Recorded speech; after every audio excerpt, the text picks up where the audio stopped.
So thanks everyone for joining us. This is our Art in Defence of Nature community talk, and it is funded by the Creative Ireland Kerry programme.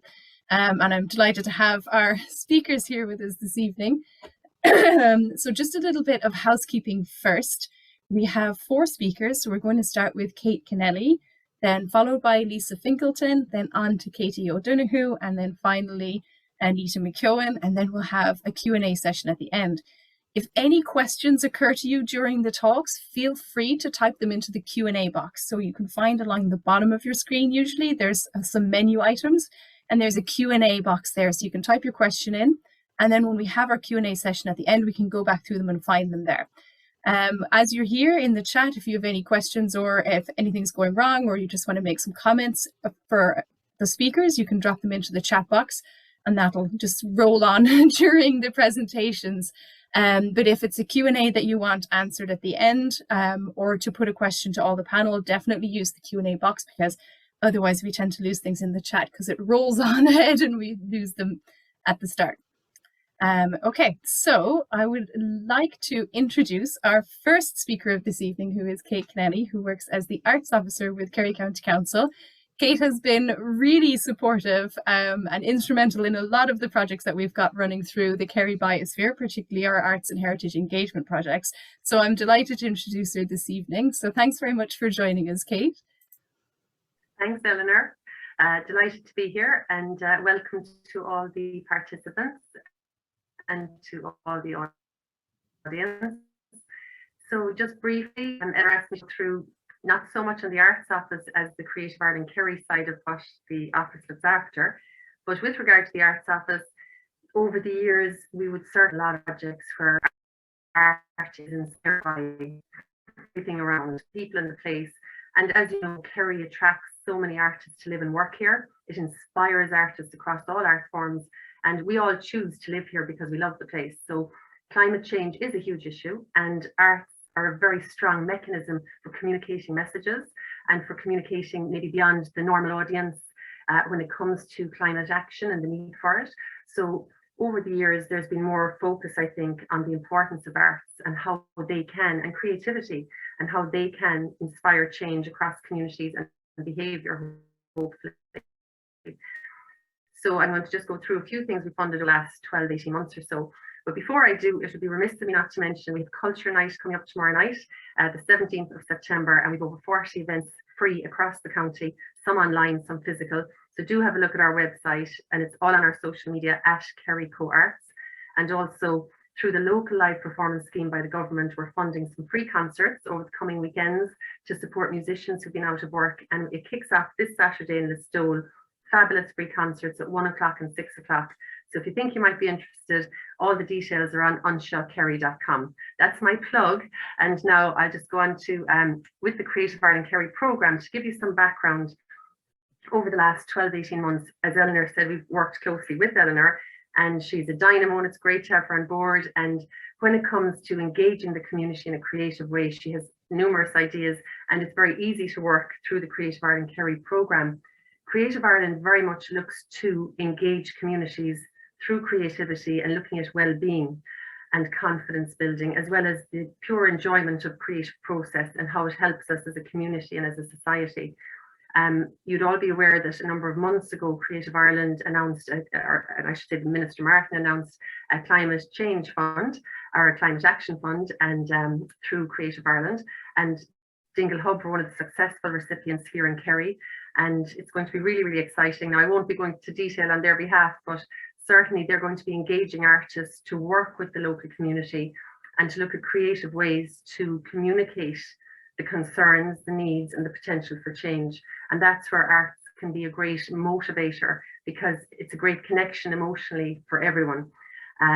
So that's going to be exciting. We're currently funding a project with Breda Moriarty, who I think is here this evening, Cards from the Waterside, and that's very much looking at priority river areas and how communities can help and be aware of what's needed to conserve these areas. And Breda has arranged for artists to come in and work with the communities, and they depict what they find of interest around the area, what's unique. And again, it's communicating the value to the community, to the wider community. We were also involved in supporting a project in the Maharees with the Maharees Conservation Group. They're a fantastic group, and the project has been really, really exciting.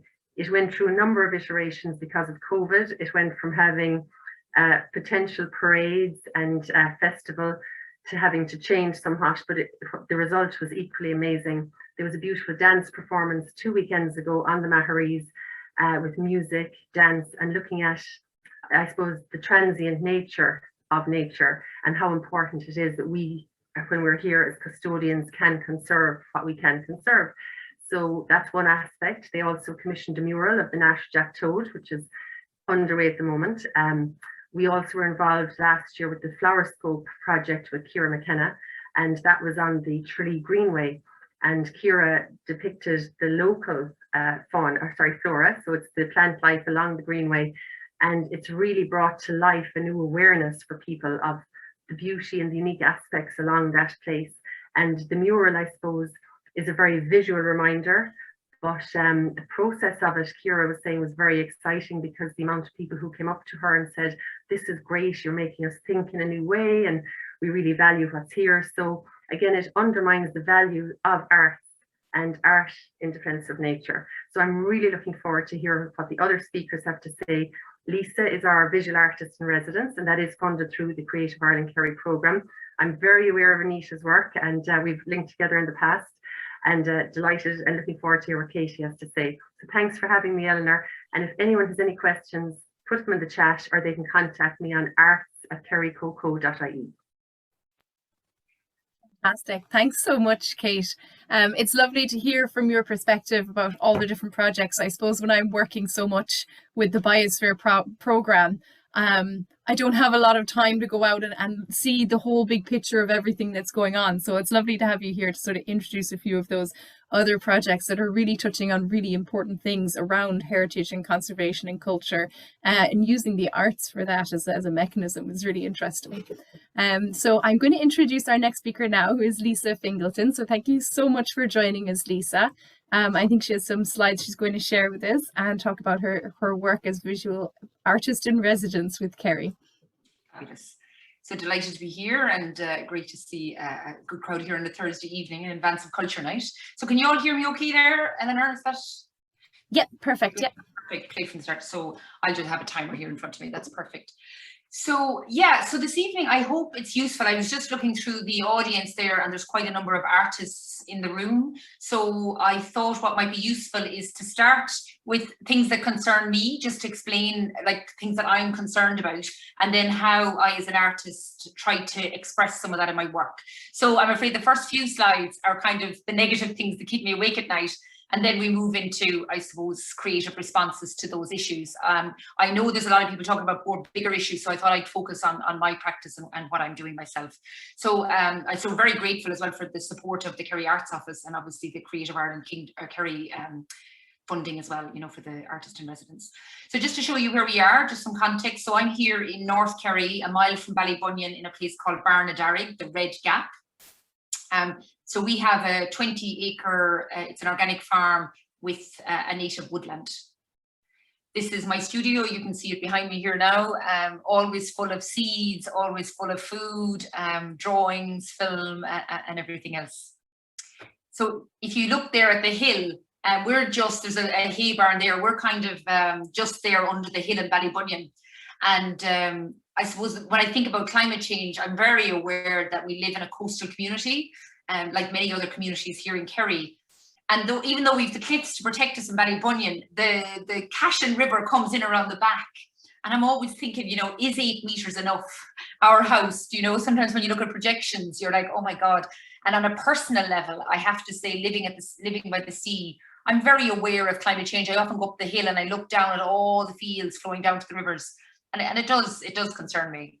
I just wanted to show you this image as well. I think a lot of the times when I'm talking to people, I assume they have the same urgency about climate change as I do, but maybe because we're farmers and growers, we see it more. So this was in 2019, before I went to a climate change conference in Findhorn in Scotland, and the blossoms were absolutely extraordinary. I went to the conference, and then, I don't know if any of you remember that particular storm, but there was a 2-hour storm on a Friday night, and we were flying back on the Saturday. And everyone was so concerned, and we were ringing home saying, oh, make sure the polytunnel doors are closed and everything. But we came back to this, all of the trees, the leaves were dead, all of the blossoms were dead. And that was a 2-hour event. And that was just like a week after we had those beautiful blossoms. So I suppose just to sort of say that I think it's very important that we understand the nature of climate change and these extreme weather events, that the impact they have on farmers and growers is just a wipeout sometimes in a season. And I suppose just other issues before I go into the more creative things. This was Mozambique in 2019. And I suppose even though a lot of my work is local and I live down in Boreen in North Kerry, I can never disconnect from the global picture, and the urgency that I feel in my work here on the farm is very much connected, I hope, to farmers all over the world, because sometimes we see these images and then we don't follow up on what happens afterwards. But if you have this level of flood on your farm or your garden or your house, it's not only what you lose in that season, but for possibly generations, it's impacted.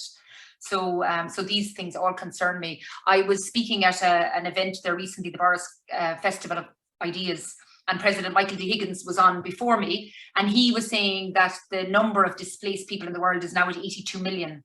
The last time I did this presentation, it was 68. So 82 million people displaced, and I suppose that we are moving towards more displacement in the world, and I genuinely don't feel that we're planning appropriately for that level of catastrophic movement of people due to climate change. I promise I'm going to get more positive now in a minute, but I just wanted to offload on you for a while, the things that keep me awake. And I suppose a lot of my work, and my work that's been supported by Kerry County Council Arts Office, has been about food and the importance of food. And I think this image sums it up really well. Now, this is from 2003, so I'm gathering it's changed a lot. But just very briefly to summarize, we are here at the center, humans, and all of the brown it's each square is a million tons. So it's all of the animals that are supporting our diet.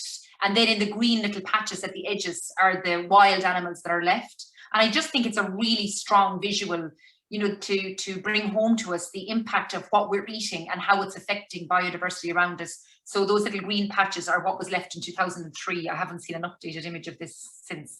A lot of my work is based about food, and I suppose people think of Ireland as a very green space, but we're very reliant on chemicals, and also the green fields are very much around dairy and beef, and we're not producing very many vegetables. 1% of our farms are producing vegetables in Ireland. We're the lowest in the whole of Europe. And this was just another thing I just wanted to show you. This inspired a whole range of work. The back of a BLT sandwich. And a BLT sandwich, you think of 3 ingredients, but this one actually has 43 ingredients. So that's another thing that it keeps me awake. It's like I don't understand why we're not all concerned about these things and why everyone isn't awake with me. So look, we'll move on, because I could talk about issues all night, but what can we do? You know, Ceartas featherling away a yinov. And I just found this on my studio wall tonight. Sometimes I just took this up the other day because I found it. Could I please borrow some rose tinted glasses? I mean, I'm always tempted to just say, would I ever stop thinking about these things and put on some rose glasses and forget about it? But anyway, we don't. So I'm going to run through some projects very briefly. And if you want to talk to me in the Q&A or want to contact me afterwards, I'd love to chat to you. So look, this is what we do, I suppose, to take some action around the huge biodiversity loss we're facing and climate change. This is the Barn Away. So this is where we live, and we've set up a project here. So as I said already, it's organic. It's an eco-social farm. We have volunteers come every week. We have social farming, people with disabilities on a Friday. There's been a lot of artists over the years who've come and worked here and stayed and maybe done a little bit of gardening in return for studio space. We do wildflower meadows and native woodland, but I'll come back to that. And that's coordinated by myself and my partner, Rena Blake. So currently I'm the visual artist in residence, and as Kate and I were chatting, I mean, it was almost extraordinary, Kate, when I started. Within weeks, there was the huge fire in Killarney, and myself and Rena went down taking photographs, and I think it really brought home to us the effect of solastalgia is a word, you know, that I learned from doing a course with Kathy Fitzgerald. Dr. Kathy Fitzgerald is here tonight. She runs this wonderful program called Haumea, and she was talking about solastalgia and this deep, deep sadness we feel when our biosphere, our ecology is damaged around us. It's a term coined by Glenn Albrecht. And I really, really felt it that day. The tears, I was just looking at these amazing oak trees. and thinking, what do I do as artist in residence to respond to this? And somebody had said to me the eagles were flying out and flying out of the forest, and I just thought how sad. And I was watching the little helicopters they were like little flies in the scale of it, and bringing in water. And the thought came to me, it's not the eagle's job to bring water. You know, we have to take action around climate change with real urgency.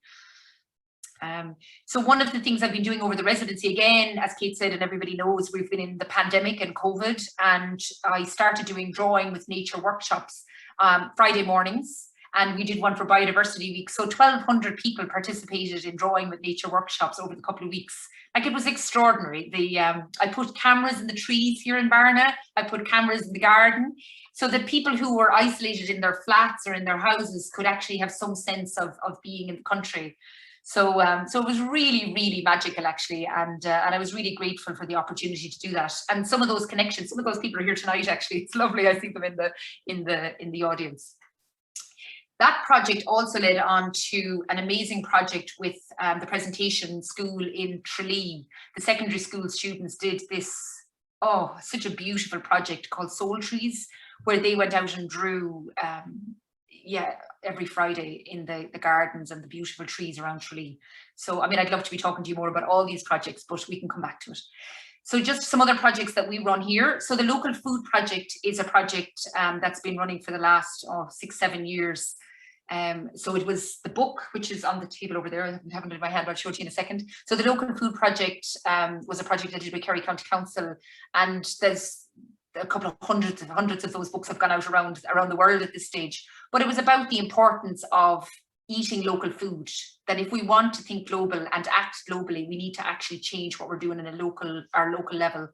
So from these projects over the years, there's been like so many polytunnels over North Kerry. There's an increasing number of organic farms. There's just a growing interest, I think, all the time in food and the importance of eating local. So that's the book there, the Local Food Project. And so that would incorporate drawings and, I suppose, reflections on climate change and little specific actions that we can do. But this is all, I just put down the website there, lisafingleton.com. There's extensive information, there's videos, so I'm not going to go into all that tonight. But just to say that I think it's really, really, really important. The sandwich project, you know, sometimes things can really annoy you, and those ingredients. And I suppose as artists, it's how do we channel the things that concern us into action? Now, not all artists have to take action, obviously, and sometimes I wish I didn't. But it was just amazing how that one sandwich package ended up being a big drawing. I think it's behind me there tonight, the original drawing. And then Visual and Carlo loved the idea of it, and they made it into sort of center stage for an exhibition they had for a whole summer. And young people and tourists and everybody got the opportunity to design their own sandwiches and really to think about, where does your sandwich come from? And people often say to me, oh, cheap food, we need cheap food. But actually, there's no such thing as cheap food. And the sandwich project was about looking at the BLT at the bottom and looking all of the animals and all of the people who are often paid substandard wages to produce sandwiches that we then call cheap. So that's the drawing there. You can see all the ingredients. Sure, some of them I didn't have a clue what they were: thiamine and niacin and xanthan gum and all those things. But I think people got the point. And then for the last 6 years, we've been doing a 30-day local food challenge. Aideen Barry described it as kind of a performative action as an artist. But I'll tell you, sometimes it's just pure grueling. When I started it the first year, it was literally 30 days of eating only local food from the island of Ireland. And that was it. It was 100%. Now, people said that's too hard, it's too expensive. So this year, we're doing it one meal a day, one dish a day from the island of Ireland. I've been doing a little bit more than that, but this is food that we grow ourselves. And I suppose it's just about how do we engage people, you know, like Kate was saying earlier, how do we mobilize people to take action in a way that they can do without feeling totally overwhelmed? And the 30-day food challenge is a great way, I think, of doing that, because it brings up all those questions. When people are in a restaurant, they say, well, oh, where's your food sourced from? And oftentimes they're shocked at nothing on the menu can be from Ireland. And I suppose it's that disconnect between what we're growing in the fields and what we're eating in our restaurants and what's in our fridges. And if we want to support rural communities and farmers, I believe we need to change what we're eating and how our food systems are working. Just through this drawing in, little painting of pesticides are a big thing for me, and I have a whole series of drawings about this, but I just threw that in there for revenge of the killer bee. So it's a series of paintings about the bees being sprayed and then they get their revenge. Another project that we took on here last June, in the middle of the pandemic, was we planted 10,000 trees with Greenbelt and the support of SuperValue, which was really, really lovely. Actually, it was great to have them involved. So yeah, that was that. And they're so not glamorous when they arrive, the little trees up there in the bag on the top corner there. But I'm really excited about Culture Night tomorrow night. It's only the second art event that we've been able to host here in 2 years, and I'm really grateful to Kate for the opportunity. So it's fully booked now for tomorrow night, but there's people coming here tomorrow night to literally walk through the trees. We have music with Katie O'Connor and a few other surprise interventions for people. So I'm really, really excited about that, because oftentimes people don't get to travel on the journey with the trees. The trees, the height of rushes, you can see them down the bottom when they arrived, and in 15 years they'll be taller than our house, you know, so it's amazing to see. Just very briefly, this was another project we did with Creative Ireland, Lexnov at the Floating Flagstone, and this was me filming in Lixna a few years ago, 2 years, last year actually, 2020, I see it. So, you know, like we could talk about climate change all night, but we won't. And this was the road that we would normally travel to Lixna. You can see it's completely flooded. Yeah, I'm very concerned again about things like flooding and the maps, the projected maps for areas. You can see Lixna down there in the middle, and hopefully these things will never happen. But these are extreme, you know, the extreme possible outcomes for areas. And I suppose we all have to take actions to make sure that these things don't happen. And one of the things that this is the field just outside Lixna as well, which is now looks like a lake, but it's not.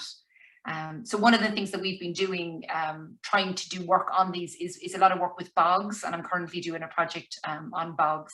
And this was a film project we did with the Presentation Sisters in Lixna, and this was this still image from that. It's because I think it's so powerful, the bogs here in North Kerry. So I'm just going to finish up now because I don't want to go over my time. But I suppose just to say, I'm very aware, like we are all so connected. The bogs here in North Kerry are connected to the Amazon. They are, you know, we talk about the lungs of the earth, and here we have these amazing bogs on our doorstep. We've such rich habitats and such rich ecologies here, and that we are all connected. And I've never seen as many bees and butterflies this year, so it's been wonderful to see. And just maybe just a takeaway from this evening is, I love this quote. I adapted it from Anna Lappe, but every euro you spend tells the world how you want it to be. And I think sometimes we can feel very overwhelmed, and I sit here in my studio sometimes thinking, oh, I just wish it would all just go away, all the worries about climate change and what the implications are going to be. But I think one step at a time, literally every euro you spend, when you support, whether it's a local farmer, whether you support an artist, all of those things create change. And I think, and I'm going to, as Kate said, like the concerts at the weekend, going out and supporting events, Ballybunion Arts Festival last weekend, all of those things create the change. And as Mahatma Gandhi said, you know, be the change you wish to see in the world. By doing those things, those small actions, they lead to bigger actions. And just, I mean, you know, I think we all have to pull together now. I'm really delighted to be here this evening and looking forward to hearing the rest of the speakers. Thank you so much for listening. Thanks so much for that, Lisa. I find it so inspiring, I suppose, how you've taken your own sort of personal concerns about what's going on in the world and use those as a vehicle for engaging people and in a wider context. Like, I think that's what's really inspiring about your work, and the commitment to it as well. I love the 30-day food project. I'm sorry, I need to get on board with that and start doing it myself. And my parents grow vegetables here on our home farm, so I would often have meals that are, you know, grown very locally. And I think that's such a privilege in a sense to be able to claim that and to be able to say that we produced our own food. But hopefully that project will inspire more people to be taking action in that way as well, which is great. So thank you so much. So the next speaker we're going to introduce is Katie. Katie O'Donoghue, who is joining us. She's based in Beaufort now, I think.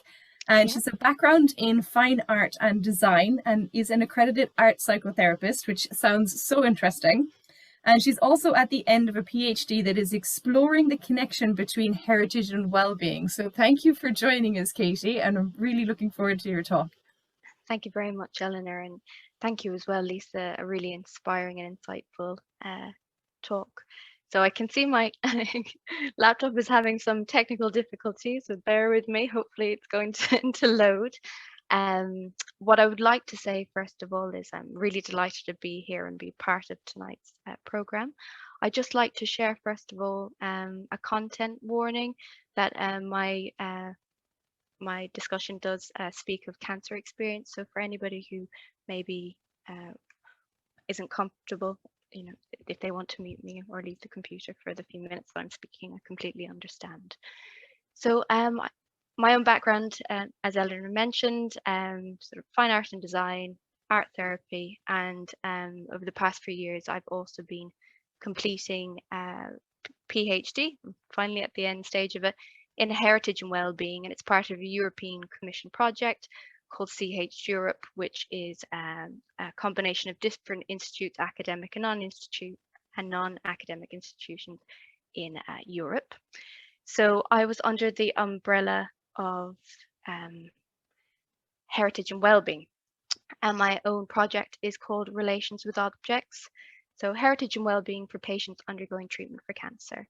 So my research project took place in a London Cancer Hospital, and the university associated with the hospital is University College of London, where I'm completing the PhD. So the study itself was based on previous research, which looked, and the project was called Heritage in Hospitals, which looked at heritage objects such as museum objects and the engagement with patients from different hospitals. And there was found that there was a distinct increase in individuals' well-being post-session, but no longitudinal work. So over a period of time with the same person has been facilitated. So my project basically was to explore the dynamics from a therapeutic perspective and to understand, well, what well-being mechanisms may be happening, and to look at the ways in which participants engage with the objects in active ways, so sort of narratives, talking about their story, their patient experience, and then that hopefully this data and information could possibly inform a future therapeutic project. So over the course of 6 months, I met with individuals who were attending chemotherapy for colorectal cancer in the chemotherapy suite and in the oncology clinics. And I would attend their chemotherapy appointments with them. And with me, I would bring this box of objects, which were on loan from UCL. And in that, they were a combination of natural objects and age-related objects. So you can see a few of them here: Stone Age tool, a fossil of a brittle starfish, over 500 million years old, an ancient coin from Alexandria, an Egyptian coal pot, and a Native American abalone shell, and an Egyptian shabti, which is sort of a little ornament. And how I sort of collected the data is I met with these individuals at 3 points during their treatment, and also in the meantime in clinic appointments, just having general conversations and check-ins with them as well. And how I collected information, sort of observation, recorded interviews of the object handling, and also my own sort of sketches of the environment in the hospital as well. So I thought the best way maybe to talk about this would be looking at one individual's work and how he, I guess, processed the object handling sessions. And this gentleman began sort of photographing his experience of being in the center, attending the hospital, his journey to the hospital, also the objects that were brought with him.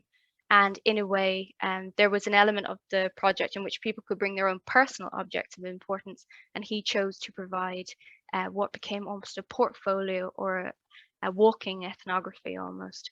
So what I'm just going to show you a few aspects of his work, and at different times he was very connected to different objects and textures, and for different reasons. But one very powerful piece this gentleman made was after handling the abalone shell and photographing it. A bit of a background about the abalone shell is that the Native Americans used to use them for healing and cleansing rituals and prayers. and he would have been given that information as well, an information card. And he, using Photoshop, sort of manipulated the object. So there's 4 pieces. You can see it's the piece on the left. So almost so that it's like it's rotating and spinning faster and faster. And this gentleman called the piece Terminating the Tumor. And he eventually gave away that art, and he took part in a patient exhibition but chose not to put the piece of work on the wall. And as he had felt, he had moved on from there. And these were the images that he created. I suppose the final pieces that he created for the exhibition. And if it's okay, I'd just like to read his art statement, because I feel that it's his own words that are speak volumes for this. So it does talk about his experience. So in the summer of 2018, I returned from teaching in Libya with persistent stomach pain and cramps, and took myself to the hospital for tropical diseases. Thinking I contracted an exotic and possibly unpleasant disease or parasite, my blood samples were negative, but the professionals and committed staff were keen that I should not drop through the net, and recommended further investigation. I was told immediately after investigations that I had cancer. The medical specialist who talked to me more distraught than I was, reassuring me that it was imminently treatable. As it turned out, I also had 3 metastases in the liver as well. But by mid-December, I had 2 operations to remove the disease, and I was recovering at home. I had already willingly agreed to different trials through my treatment journey when my oncology professor suggested another and introduced me to Katie, and I'm so glad he did. Chemotherapy was often a depressing, demoralizing, and boring process. Just as I began to feel a little stronger and could face food willingly, the process would start again. But I found that the sessions with Katie offered not only a distraction from the illness, but rewarding and absorbing. I was shown a range of artifacts and asked to comment and think about a creative response. Significantly, despite the malaise that chemotherapy induces, I found I had an interest in developing a response, and as the day grew warmer, and I would photograph buildings and objects as I walked or tubed from the station. Initially, I had been sure that my work would grow and develop from an interest in the surface textures on some of the objects that I had been shown, or in the beautifully clean, stark lines of the internal architecture of the centre. But as I spent more time in town, I noticed first the monolithic nature of the post office tower, as I should always call it, and then as the weeks and months passed, the intricate mix of architectural structures around the redeveloped St. Pancras site, their elevation, combination of form, and accompanying negative space, and intriguing juxtaposition between the transient, the rigidity of steel, and purposeful movement. The process that began with a range of unusual objects has encouraged, or perhaps even given me the permission to again express an interest in form, space, architecture, and life, and now the confidence to exhibit the results.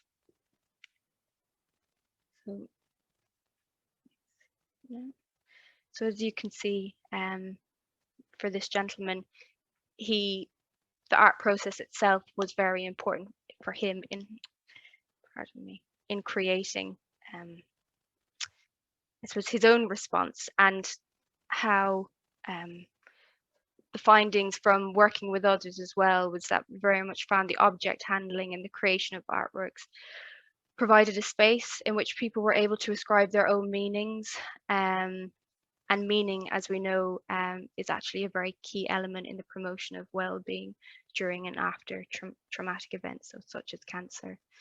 And the heritage objects themselves and the use of them were an aid in construction of narratives and support in the process of coping. So I'm just conscious of my time, but I guess from a personal standpoint as well, moving aside from my research. So last year, I was based outside London working for CAMS, away from home, from family and friends, and the beautiful Kerry that we live in. And it was very hard to be away from everyone while also providing therapeutic support for children and young people. And so at the time I began illustrating sort of images of Irish native woodland animals as a sort of a comfort and a resource for my own well-being. and I ended up putting a story to it as well. But this resulted in a little children's book that's just been published at the end of July. And I suppose for me as well, it just brought home, I think COVID maybe, you know, was a catalyst in ways for many people, myself included, of highlighting what's really important, how lucky we are to have the precious resource of, say, our national parks, our natural heritage here, and I suppose the wealth of well-being and as a resource, how that provided such well-being for us during a really challenging time in all our lives. So yeah, so thank you very much everyone for giving me your time. It's great to be here. Thanks, Katie. That was just such interesting research. Really, really remarkable, and thank you for sharing it with us. I'm kind of at a loss for words, because I feel quite moved by the words that your client or your patient had written. And I find it really fascinating how the heritage piece has inspired such a wider sense of well-being with people that were going through such a difficult time. And I suppose a lot of us have experienced something similar to that, as you said, through the COVID pandemic, and really reconnecting with nature and heritage, and sometimes through art as well, to increase that sense of well-being and sort of like ground us in a way through all the craziness that we feel is going on in the world. So thank you so much for sharing that. I'm sure there's going to be a lot of questions for you afterwards as well. And thank you for joining us. So I'm going to introduce our next speaker before I get too emotional myself. So I'd like to welcome Dr. Anita Mccoon, who is an award-winning artist, curator, and educator who works at the intersection of art, equitable spatial planning and technology, open source culture and technology, STEAM education, and placemaking, and who I have had the pleasure of working with on several occasions in the past. So I'm absolutely delighted from a personal perspective as well to be listening to her speak this evening. Thanks, Anita. Thank you, Eleanor. Just before I share my screen, I'd just like to thank the other panelists, Kate and Lisa and Katie, for, you know, really just showing the potential of the arts to help us see things that are overlooked, make sense of things, articulate things that often are very difficult to speak or that we don't have the words for. And I think on that level, kind of moving into my presentation, it's a great foundation. Thank you. So I'll just share my screen and go to my presenter view. Just bear with me a little second. So I have a very traditional background in the arts, but Art Services Unincorporated was something that I moved into in 2004, which I founded as part, it's many things. It's pseudonym as a working practice, working title, because a lot of the projects are not just me. They're often collaborative, lots of partners. Also as well, it gives an opportunity to sort of manifest in many different ways. It can operate as almost like a production house, because the projects that I'm going to talk about are very, they're modular, there's lots of aspects to them. And also one of the things that can often come up is, where's the art? And also what I'd like to say is part of that process is in the projects, I will use a lot of the skills and the processes that I learned at art college. Things like observation, gathering information, reimagining, disrupting. And just before I go in to talk about the type of work, I just want to give a little background to ASU. As I said, I had my first degree was in ceramics, then I moved into sculpture and print, then I moved into media and installation, and then finally ended up focusing my PhD around creative placemaking, which is just an arts-led approach to how we make the places we live in. I was always searching for collapsing that space between the artist and the object and the audience. And so I guess this is part of my journey in that, which is lifelong, I think. You know, the answers are still emerging and evolving, and, you know, I go back and look at things. One of the things at the time that I was looking at was this concept of artist as service provider. I was in London in the sort of early to mid 90s, and very much, if anyone remembers, Richard Florida and the creative class, the arts were often, I felt, being hijacked for their potential, but not actually allowed to really fully go forward and meet their potential. They were being commissioned for the process and then limited. Oh, could you do it this way, or did they want that? So this was very much in response to that. So it was the unincorporated. So in that journey, I was moving towards what I talked about as eco-psychosocial interventions. So just here on the left, you can see oikos, which is the Greek word for home. It is also the root of ecology and economics. And if we think of it in those terms, then oikos could be like a planetary household management or domestic science. So for me, the eco is both ecology, but also a very, very different form of economics than what we currently have. The psycho is also the psychological aspect and the social as well. I'm very interested in sort of durational interventions, usually in the form of artist as residents or in residence. And that's some of the projects I'm going to talk about tonight. And I use a very particular process that was built out of, I guess, originally by that point, I'd probably been practicing for 14 years, and then 6, 7, 8 years of research globally, trial and error. It's very much like a structured intervention.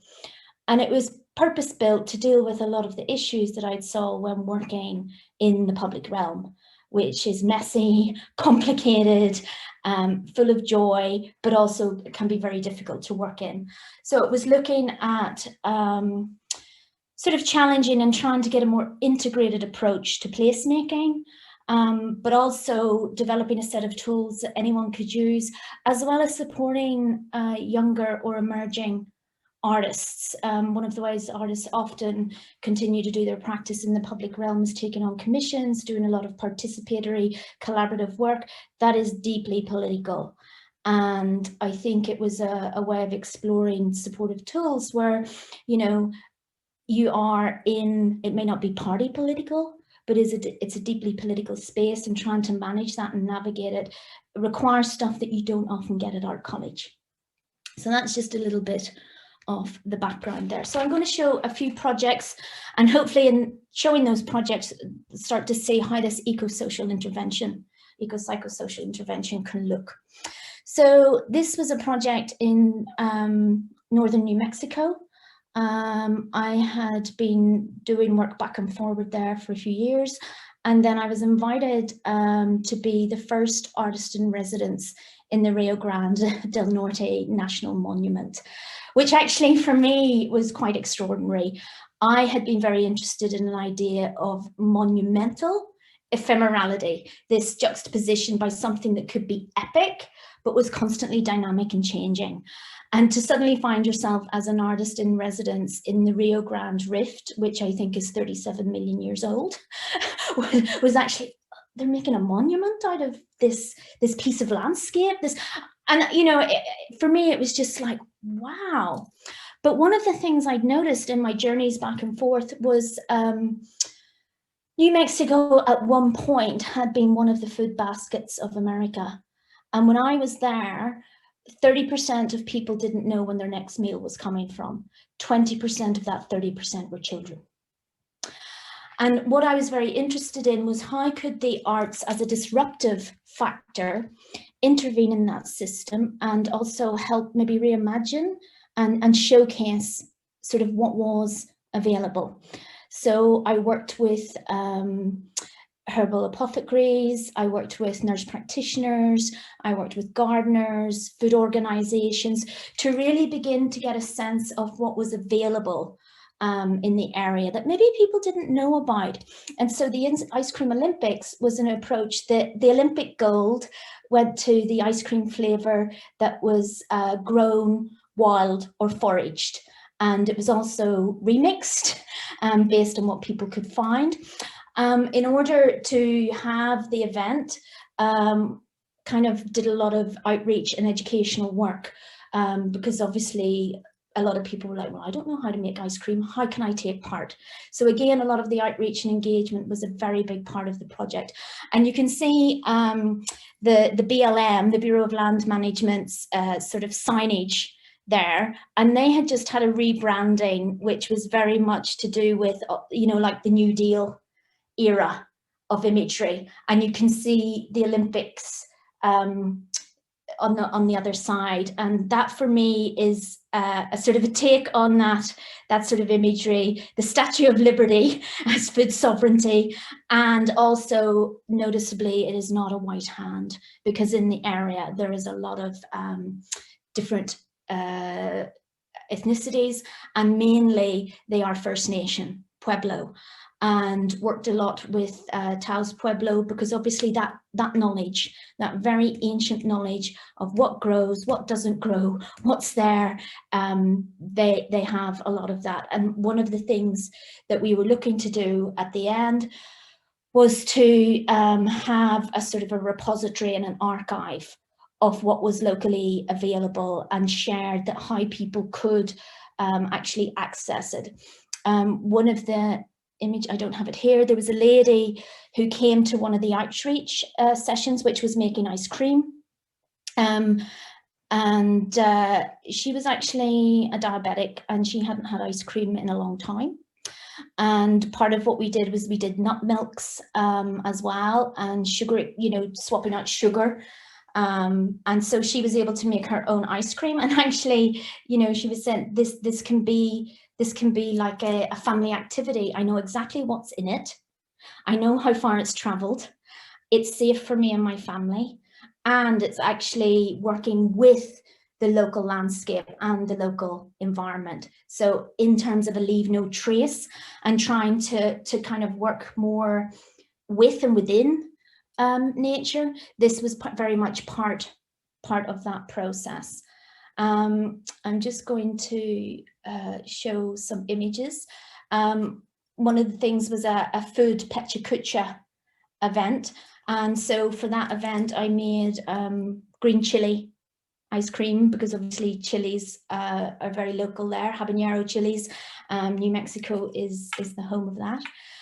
Also used local ingredients mixed in with choke cherry, which is another freely available kind of food. Also, as I said, swapping out dairy, you know, making oat milks, nut milks, and using that to make the ice cream. And again, very experimental. So you can see the group there at the top, the young people. We worked with the Cuesta High School, and we did a whole series where we had team teaching in the Rift. So there was myself, their geography teacher, their science teacher, their culinary arts teacher, and the herbal apothecary, all talking about the same thing, but from multiple perspectives. Then we actually paired them up, seniors and juniors, to do experiments where when they were making the ice cream, the method that we used, they could do work around heat transfer and how the ice cream was made, observing the scientific data, that sort of thing. So it just begins to show you how these sorts of projects can actually be really used to expand out into these other economic or social or psychological, because resilience, whether emotional or psychological or physical, is something that we will all be facing in the future. And just as Lisa said, a lot of us are up all night. So this was another project, again, in residence, and this was the idea of a thinker in residence, and it was in celebration for the Wilderness Act. And you can see here, it says untrammeled by man. I think untrammeled by humans, but actually what we were saying is there is nowhere anymore that is untrammeled by humans. Whether we're talking about overhead cables, Wi-Fi, there is an impact. We just may not be able to see it. And so one of the things we wanted to do was say, well, what does that mean for us now? What does that look like now? So we invited each wilderness thinker had a week, and we'll show you how that worked. But you can also see one of the things within the projects is looking, again, the multiple outputs, the partnerships, local hires, and just trying to really expand into all the realms of the places that we live. This just goes to show how we presented it. So each thinker had a page, and they would be the featured thinker for the week. They had a very similar format, so there'd be a photograph from their work or that they had sent. They would also have a little brief, and on the page they would have more about the work that they had submitted. And this was our last thinker, Dave Foreman, who some of you may know as the one of the founders of Earth First. We also, some of you may know, Sarah had contributed, and each thinker, we were really encouraging a very, very broad background. We encouraged local people also to take part. And people, many of them would be, well, I'm not an artist, I'm not a thinker, I'm not a this, I'm not a that, I'm not a, and it's like, you're human. You understand the concept of wilderness. We want your perspective on this. And the idea was that it would form this sort of repository of debate and perspective and discussion around the concept of wilderness. And the last sort of project that I'm going to just reference, I'm not going to go into a lot of detail, was Codes Res. Full title, which is a bit of a mouthful, was Co-Designing for Resilience. And it was in rural communities through peer-to-peer learning networks and place-based STEAM learning interventions. It had two strands, community as well as education. One of its principal aims was looking at the methodology that I referenced earlier on, and that I'll talk a little bit more about, transferring that to two toolkits instead of tools that meant that we were redundant. You know, the toolkits were there that anybody could use, and the knowledge both from the team and from the exchanges and interactions and gathering of the local residents and their knowledge and participants is embedded in those toolkits, the idea being that anyone can pick them up and use them. And they're not, you know, obviously they're not, oh, if you want to be an engineer, you can now be an engineer using this toolkit, but they have the opportunity to kind of get started, and they cover everything from sort of project management to development. It is very much sitting within the idea of placemaking, how we make place together collaboratively, how we can disrupt. One of the things that often happens with the place is a dominant narrative.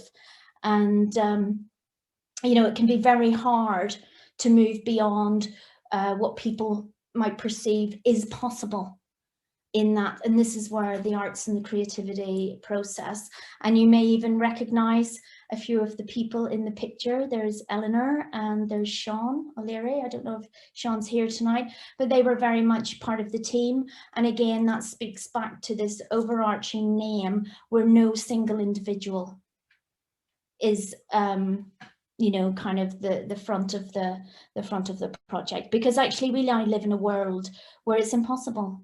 No single field, no single discipline, no single person will solve the challenges that we have to work through. And I think this is very much part of the how can we work together creatively and collaboratively. So this is just a very little bit about the process, the underpinning methodology. It sort of has 4 stages. You can see here relationship, the Oberdiem audit, the life cycle analysis, and the evaluation. And there's sets of tools within that. The evaluation is also purpose-built. because one of the things that I saw to get to this place, this was also fed by 8 years of research looking at arts for impact from 1968 until 2014, looking at what worked, what didn't work, what best practice was, what ethics you needed to involve. And just to say, it's called PCR, the Permacultural Resilience Framework. I am a permacultural practitioner, and in a way I hacked it for situated art practice. And situated art practice just means the art emerges out of the situation in which you find yourself. And that is usually complex and very dynamic. So this was just a set of tools to help navigate those processes. And in some ways it's a structured improvisation and can help manage the chaos that often happens. These are just 3 aspects of the projects that came out of the team's work. You can see below there's a web link, so I won't talk about them too much because you can visit and read more about them. But again, they were very much looking at sort of knowledge that would be implicit or embedded locally that we may need going forward. So the idea for Storybank was looking at the ethos of making, mending and fixing, and looking at skills that may no longer be used a lot or are in danger of disappearing, but actually we may need. And the sort of inspiration of this emerged out of some climate workshops that we were doing when Eleanor was actually talking about incentives towards more sustainable transport, gas cars, and I won't name them, but someone piped up and went, sure, we were doing that in the 60s in Kerry. It's like, what, excuse me? And it's like, oh yeah, we were converting our cars. And this was like, well, what else was happening? You know, what other skills, what other knowledges that could be really valuable for now? So this is how Storybank emerged, trying to gather those stories of the past that we could use. And maybe we couldn't directly use them going forward. We might need to do a tweak because we're living in a different world, but they could actually offer some signposts that we could build on. There's a very nice story with the Caherdaniel River report that we did. That was myself, Ellie and Sean did a series of workshops. And that was actually one of the things to come out of that was a farmer who had his own electric in Caherdaniel in 1953 because he built his own hydroelectric system. And it's a beautiful thing. It's hidden away, and it's like a little water wheel with spoons that revolved very interestingly around where 2 rivers met. And when we asked him, you know, how did he get to this place, he said, a teacher once said to me that you could get water from electric, or electric from water, and I just thought, how does that work? And he held that with him, and when he got up into his early 20s and took on the farm, he went out to find an electrician from Castle Island, actually, who helped him build his water wheel. And he was using that up until, I think it was it the early 60s, maybe, he said, that the grid actually came to the valley. And it was like, there he was at the top of the valley with, you know, his own lights. His milking parlour was running on it. He could listen to the radio, and he used an iron.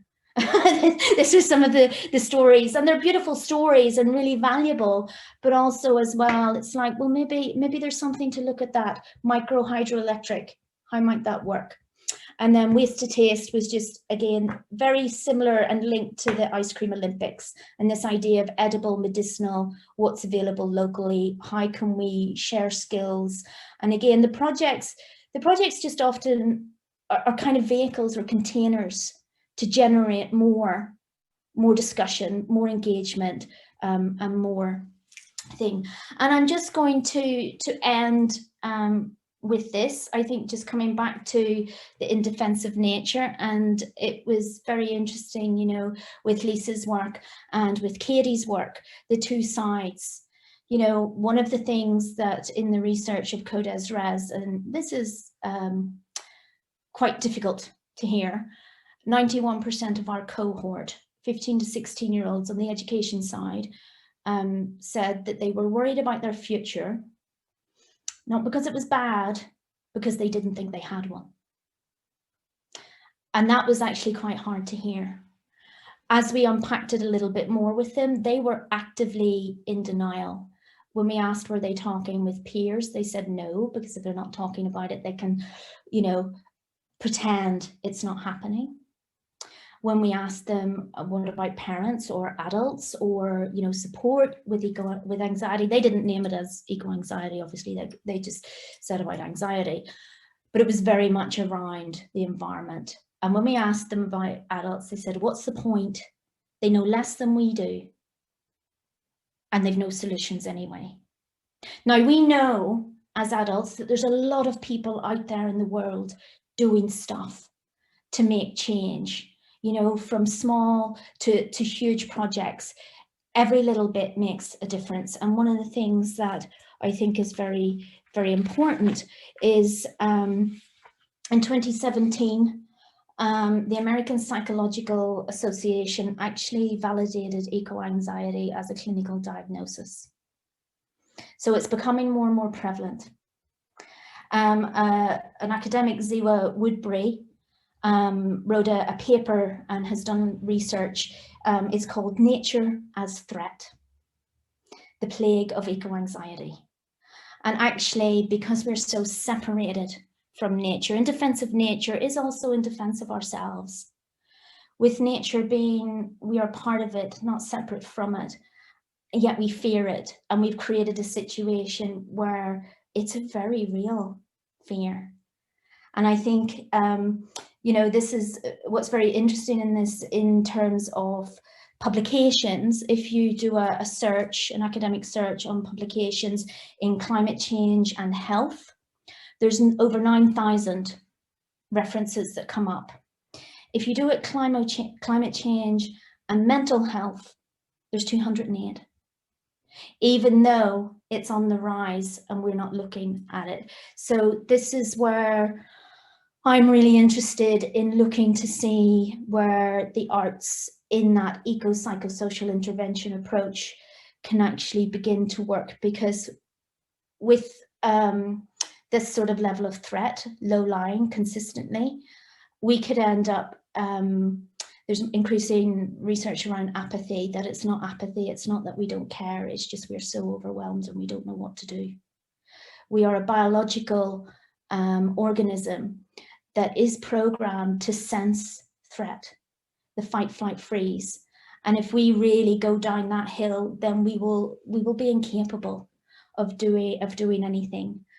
And I know that might sound like, what a downer to end on, but actually, I think there's a lot of potential here, because as we know with therapeutic practices, that we can actually move through, we can sit with the trouble, we can sit with the pain, we can move through the emotions, we can stop acting out.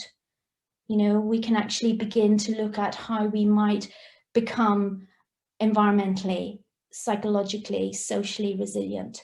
And working together. And I think that's, for me, the area that I'm most interested to look at, you know, in the next phase of my practice in terms of creative placemaking. How do we make places that are using the best of trauma-informed and therapeutic approaches in combination with the arts?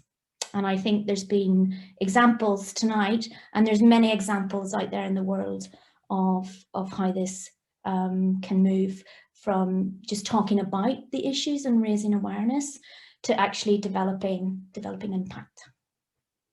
And that's it from me. And that's, I'll just go back to the main. Thanks, Anita. Thank you for that. That was really interesting, and really interesting to hear the experiences, I suppose, from across the world in using art as like this mechanism for engaging people in much wider issues, which obviously we're all worried about and we're all thinking about almost every day at this stage, I would say. So it's really interesting to hear that perspective. I'm just going to ask everyone who is still with us, if you have any questions, now's the time to pop them into the Q&A box or the chat, and we'll pose them to our panelists. I'll give everyone a few seconds. I'll just change it to gallery view so we can see everyone again. It's not just my face on the screen. So yeah, thanks so much to all the speakers. I think we've covered such a absolute wealth of information tonight, and practice and research. One thing I suppose that comes up for me a lot is the connection of people and nature, and how I suppose with the Biosphere Reserve and working with the Biosphere Reserve, they look at this, describe it as being a place where people and nature connect. And so I try and operate from the perspective of sitting people within nature rather than there being a separation in our actions. So does anyone want to comment on that, and how best you can sit people within that context and have that sort of art and heritage engagement as a method for drawing people back to nature and increasing that nature connection?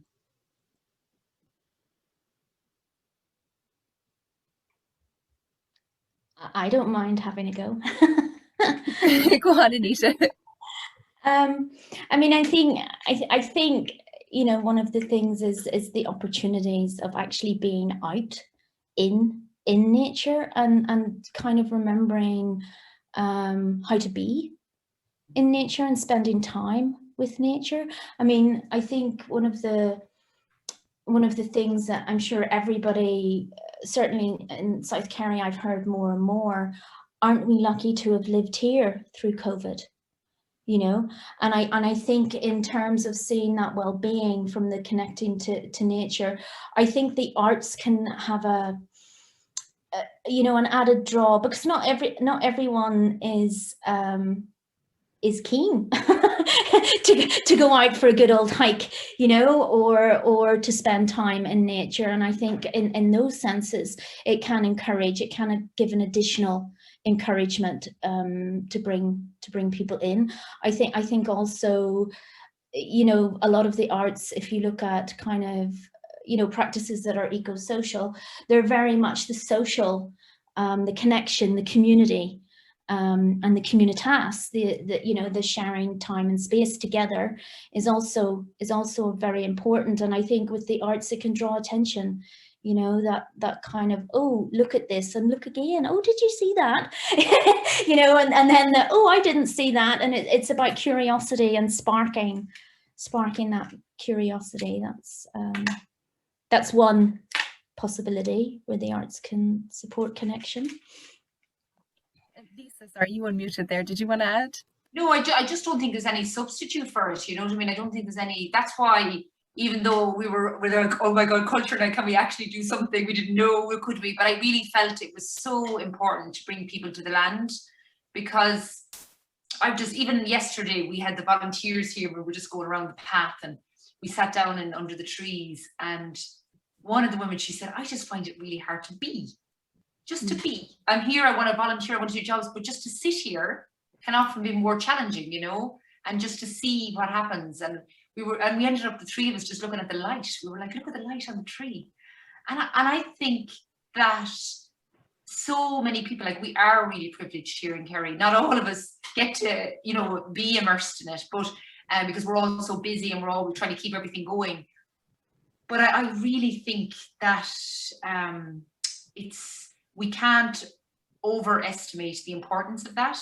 And I think in terms of arts funding going forward, or support for artists going forward, I loved what you said about the thinking, the wilderness. I really feel a really useful thing to go forward would be to support artists to just be in nature, because I think in order for us to be creative, we need to have that time, you know, those time and space bursaries, like specifically to let people be in nature, I think is really important. I remember I was talking about it today to somebody. I said, you know, I remember seeing an art exhibition one time, and I can't remember his name now, a very famous artist, but he had it in neon lights. You know, when I was training to be an artist, professional artist, nobody told me that it was just going to be me and email. But I mean, it takes so much. Like, I'm looking at your projects there, Anita or Katie. Look at the amount of research you've done. Look at the amount of thinking and analysis and typing and words.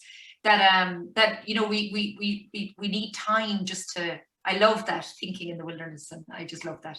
So I think that should really be, and you're saying about the 9,000 articles on physical health and only 208 on mental health.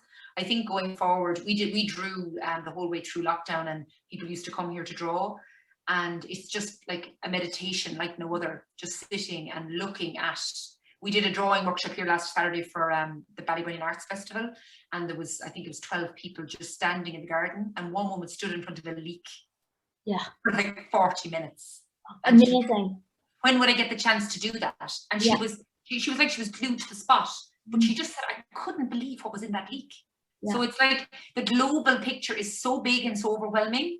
And if we really bring it local into our hearts as well, and into our eyes, and we actually look, it's so extraordinary that I think that looking and being can give us hope in a way that I don't know if much else can do the same, you know. But that's just my... I think those sorts of very mindful practices, and Katie, you could probably speak to this, you know, in terms of regulation. You know, mindfulness and mindful practice is really important. And I think if we're going to be facing the grief and loss and the trauma that could come, more and more these sorts of practices and supporting for that regulation. Yeah, that's exactly what I was going to say, Anita. No, it's great. And as Lisa said, the amazing thing about nature and art, and they both offer to us, is the capacity to be it's a form of mindfulness, a form of noticing, and just being in the world. Because as we've all kind of said, you know, whether it's eco-anxiety or anxiety, mental health, you know, there has been a toll on everyone going through the pandemic for different reasons. And actually, in a way so that we can connect with the needs of the world, we need to be able to connect with what's going on inside as well. And the fact that art and, you know, the gift of natural heritage, I mean, for us to acknowledge, to recognize, to respect and protect it, because it does allow us to come back to ourselves and have that grounding, that regulation of our emotions and our well-being. And I mean, how lucky are we that we can, and especially as artists as well, that, you know, we're all creative, but the fact that we're getting to use that in our everyday life as well, as a profession, to share that with others. Could I just add one more thing there? Sorry, I forgot to mention it. Do you know, it's when we can't see things or we can't, you know, feel it, it's very hard to mobilize ourselves to act on its behalf, you know. And I just want to mention, because a few weeks ago I went to visit the Hollywood Story. It's a project by Kathy Fitzgerald that I mentioned earlier, and we'd been talking online for ages about how they have this pine forest, and as the trees were you know, they were using the trees from the forest, the nature was coming back in. But honestly, when I arrived at that gate, every cell in my body was alive and walking through those woods, and it's impossible to describe it. And she's really good at doing it, but there is nothing like their passion about saying, oh, look at the bird bought this little seed because we didn't put it there, so it landed. And they're just attention to the beauty and the bird song. You know, there's artists doing the most extraordinary things. Everybody's doing extraordinary, but there's artists doing these amazing projects and documenting them over longitudinal studies. And I think it's just really important that we have hope. And I think going to places that give us hope is so important. It's like when I went to Findhorn years ago, nations were so high and they were exceeded. You know, they were just exceeded. The place was teeming with life, and it was just wonderful. That's an eco community in the north of Scotland. I would highly recommend to visit. But it's important that we have hope. And I think that was something that came out of the young people as well, when we asked them about, oh dear, did what we were working with you, did that kind of, we were very mindful of not adding to their stress, but you know, we had to ask, and they said some of the information was very hard because they weren't actually getting a lot of current contemporary information, you know, and they said some of it was hard, but you've never left us sitting in the negativity, You were always, so what could we do together? What is the problem? How might we look to solve it? How might we, and that gave them hope and their potential to be change makers, you know, and begin to have, you know, they're not waiting for adults. I think that's something that they find, you know, particularly useful for them. And I think with Kathy's work, you know, I think one of the things I love about it is this the collaboration that evolves through human and non-human activity. You know, I think there's something really, really beautiful about that as well. And I think more work like that, and those are the sorts of projects that sometimes people can go, but where's the art? And it's like, it's absolutely creating something that doesn't exist. It's bringing something into being, you know, and I think that's a big part of the art that we can all be part of, you know. Thanks for those. I love the comments that come, and then how the discussion follows when you get a group of people in a room like this that are so well versed and so passionate about a topic. And so one thing that's come up there a lot is how the art and arts practice can inspire hope. So the next question I'd love to ask you, and maybe this won't be one that you're really prepared for answering, but how much of your place as an artist in your practice is centered around bringing people that sense of hope, or is it more centered around the arts practice and that sense of hope that people experience is simply a byproduct of engaging through arts practice?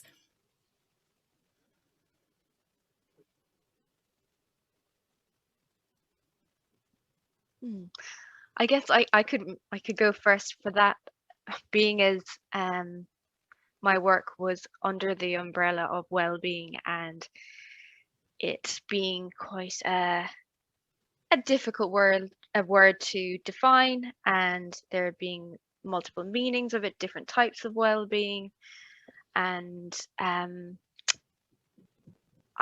guess in some ways I was looking at, for me it was psychological well-being that I ended up going with, and aspects of, you know, there's different facets to it. There is autonomy, personal growth, environmental mastery, so relations with others, purpose in life, and about self-acceptance. So there's so many different facets, and I guess that's the wonderful, and well, it with art, you know, being able to express yourself as well is so important. And I guess for me personally in my work, it was more about trying to understand everybody. So each person I encountered was an individual. They all had their own experiences, coming from, you know, different lives, have different perspectives of the same objects, the same place, people, and it was more about just, I guess, what was important to that individual, their own personal sense of well-being, what was meaningful. And I guess for me, the major sort of theme that came through was meaning, and how that brought about a sense of hope and well-being. And I guess, you know, the meaning, like for myself even, of the natural heritage being associated with home, sense of wellness, family, connection with others. And I guess that's in a long about way trying to answer where I see my work situated with regards to the word hope. Yeah, Eleanor, can I just jump in there as well? Certainly through the Arts Office, a lot of what we do, obviously the focus this evening is on climate and the biosphere and our planet. A lot of what we do is, I see it as enhancing quality of life for people in the county. And, you know, since I started in the job quite some time ago, my thinking is always, what kind of county do we want to live in? And in 10 years' time, what does this county offer its citizens? So it's important that visitors enjoy it, but I'm really interested in the people in the county, and certainly ensuring that the younger people and the next generations have that sense of, I suppose, guardianship or care for the county, for the people, the place, the creativity, which is an innate part of where we live. So when we're programming, and at the moment we have COVID care concerts on with mobile music machine, Gerald Peregrine. We have dance workshops for the elderly. We're doing so many different issues, or we're addressing, I hope, in some way.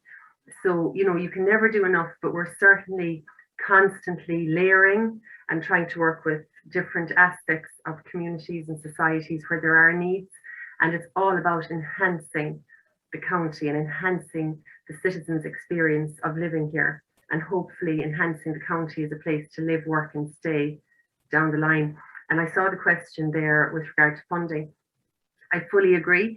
And I do think that this funding stream that was announced through Creative Ireland in April by Minister Martin, I think that's a step in the right direction, where there is substantial project funding. But yeah, I think certainly even for our residency models, the budgets go annually, and I would love to be able to run a 3 and a 5-year residency. So, it's all down to budgets, and our budgets are annually. But yeah, I think it should be integral to everything we're doing. And I suppose through the local authority, recently Kerry County Council advertised for a climate awareness officer. So that's really, really important. And I would see that in years to come, that's going to be one of the big player sections in the county, really important as a service. So exciting times to come. I suppose we are where we're at. I'd love to have seen all this change a long time ago. I met my geography teacher. He's retired now, but I banged into him in the shop there a few weeks ago. And he was saying how back in the late 80s, he was telling us, which he was, about climate change and so on. And he said, we were shouting at the government back then. But, I certainly paid attention to what he said, and my children are very aware of all this. So I think, people do have the interest. I think all speakers said there can be a degree of, what change can I do, and maybe concern. And it's not that people are indifferent, it's that they maybe feel a little bit powerless. And I certainly think through the arts you can achieve, and you can be in the moment, and you can feel a sense of connection that will generate more and more ideas, opportunities. So I think we're going in the right direction. It might have taken us a while to get on this path, but we're going in the right direction. Yeah.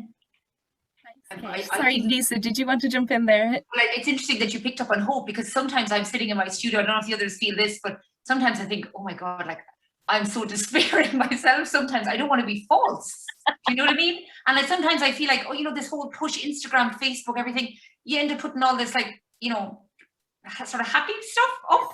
And it's because if you don't, it doesn't get likes. And it's not because I care about likes. It's because I want things to be shared. But if you put up the misery, it doesn't get, it doesn't travel. It just sits there on your page, and only you are looking at it. It's more despairing. So I really struggle with that idea of the, authenticity, having integrity and saying it, even though it might cause me, or you use the word trauma, it might cause trauma, but I really do struggle with that. I think that's really, really hard line to find. And I think what I totally agree with Kate when she's saying like long-term residencies. What's great about this residency is that half it is community, but half it is studio time. And I think half that time is really important to recognize artists, the importance of just having time to think and reflect. And so if we can extend those experiences for artists, I think we really reap the benefits. Because I know Kathy, we were talking earlier in the year about an eco-versity, having an opportunity for artists to really understand the research that's been done, and to feed ourselves, to sustain ourselves in terms of our learning as well. Because how can we support communities if we can't sustain ourselves? And we can't get completely drained out. But I came across a quote there recently, and it was about the importance of vision, and it said, it was, to paraphrase, it said, a map without utopia is not worth consulting.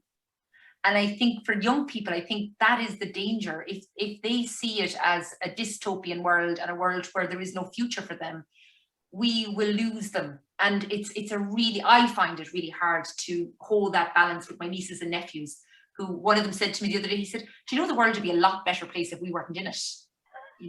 And he's 10. And I was sitting there going, yeah, but that's, what do you say? And I was like, you know, because I don't want him to be thinking the world is a better place, certainly without him or their generation. But I understand what he was saying as well in terms of the damage that us humans have done. So so I think it's a really interesting line to walk as artists, and it's an exciting time. And I think things like this are really important because it's giving us the opportunity to connect and to hear each other, and I think that's just great. I think just picking up on the questions and maybe a little bit on Kathy's. I am an intentional practitioner. I don't know what necessarily the intention will be when I start a project, because it is a situated practice and it emerges out of the situation, which actually enables you to begin doing that dance between having intention, purpose, moving forward, but also not shutting things down and being able to kind of go with whatever comes up and whatever seems to be grabbing people or whatever people seem to be interested in. I think that's one aspect. In terms of hope, I think for me, it's actually so much more than the destination. You know, if I'm really honest, I'm not going to say what I think about our future because it would be too miserable. Because when you have access, you know, I'm very lucky, I'm a member of the Earth Institute at UCD, so I have access to a lot of the technical and the climatology and whatever. But for me, it's the journey, the hope that in the day when you're going out to do your work, whatever it may be, that you know, you might get someone goes, oh yeah, sure, we were doing that in the 60s. And that moment of, oh, wow, that is precious, you know? So there's those little micro hopes or optimisms that we meet in the encounter and the engagement. I think I absolutely agree for longer term residencies, but I also know that, I shouldn't say but, and one of the things that I've been very lucky to be able to do to sustain my practice is sometimes my residencies can last 10 years. And they won't be, you know, a full 10 years doing something or whatever, but it will be because of the nature of how the work goes, you know, as the time evolves, I retreat. But then new relationships also evolve. So, you know, I'm still in touch with people and working with projects, even if it's only as advisory or whatever. Now, there were projects in 2004 in Memphis, Tennessee, that I'm still engaged with, that came out of a series of residencies over 4 years. So I think that's kind of one possibility. And I think in terms of building those relationships, I mean, one of the projects I didn't talk about tonight was one of the first ASU projects was I appointed myself artist in residence in my own postcode. And I spent 6 months in my own postcode. This was back in 2004. And I gave myself 3 days a week to do that. And it was about re-engaging with my local place as a tourist, as a visitor, as someone other than the person that lived there the other 4 days of the week. You know, so again, it's difficult in sustaining, but I think also, and this is not to undermine the need for economics or financial sustaining and even just sustaining our motivation and ability to keep going when it can feel overwhelming or just, oh, you know, how can I do this when I have to go to work tomorrow? I think that, you know, there can be little spaces that we can carve out for ourselves and, you know, maybe, you know, to try and not only give ourselves permission, but give ourselves permission to take that time and make that space. Lovely. There's just a comment come in there from Kathy. Reflecting on your said and unsaid reflections, Anita, how much of what we do we do for our own satiety or sanity, active hope and sustenance? Again, I think it's an exchange. You know, it's symbiotic.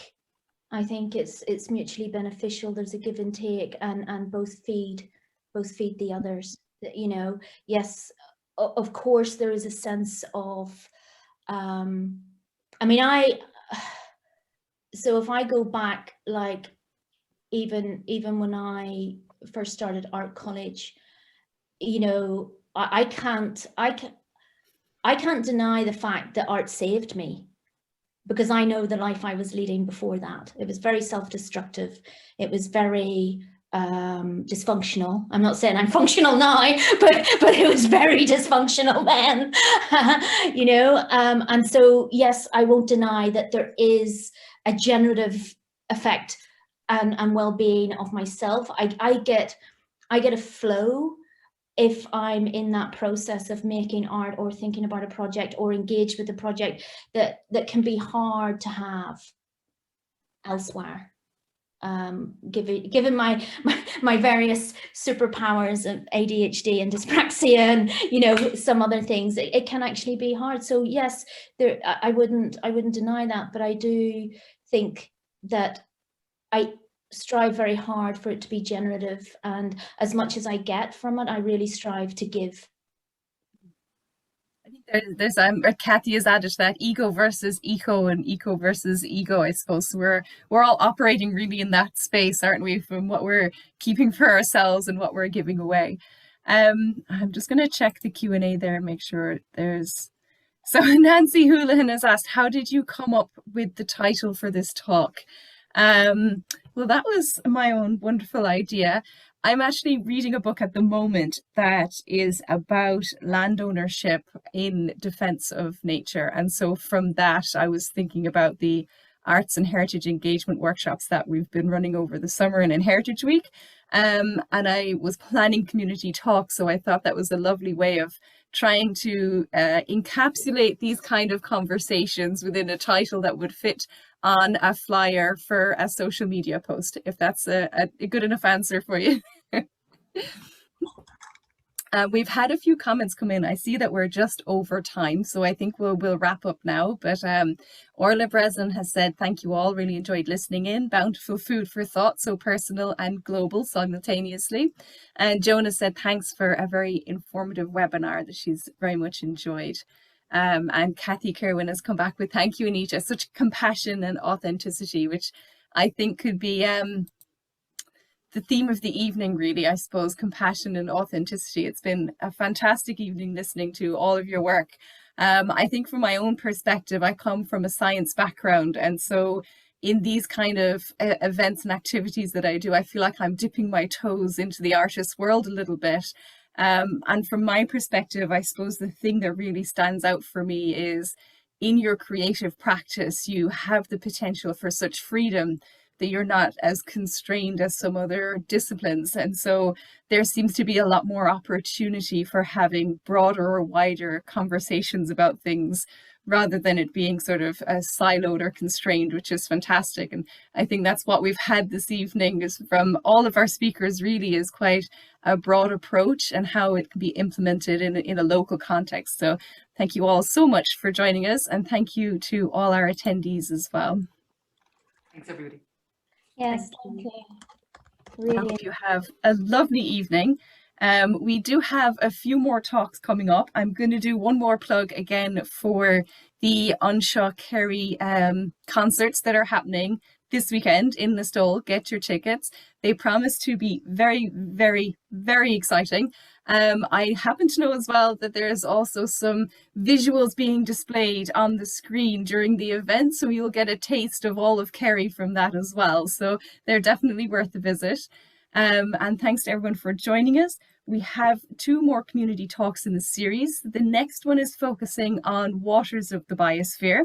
And then the final one is looking at a year in review, where we'll sort of do a quick whip round of everything that's been going on in the biosphere. And it's an opportunity as well for everyone who attends to give their ideas or suggestions for where the Kerry biosphere could go in the future and what ideas you have for next year's events. So thanks very much again. Thank you, Kate, Lisa, Anita, and Katie. And hopefully we'll have the opportunity to have another conversation like this again in the future. Hopefully we'll be coming back going, well, since our last talk, all of these amazing things have happened. And everyone's super positive. Thanks, Manu. Thanks, Eleanor. Thank Thanks, you, Eleanor. Ellie. Bye. Lovely to meet Thanks, you all. everyone. Good Yeah, night. lovely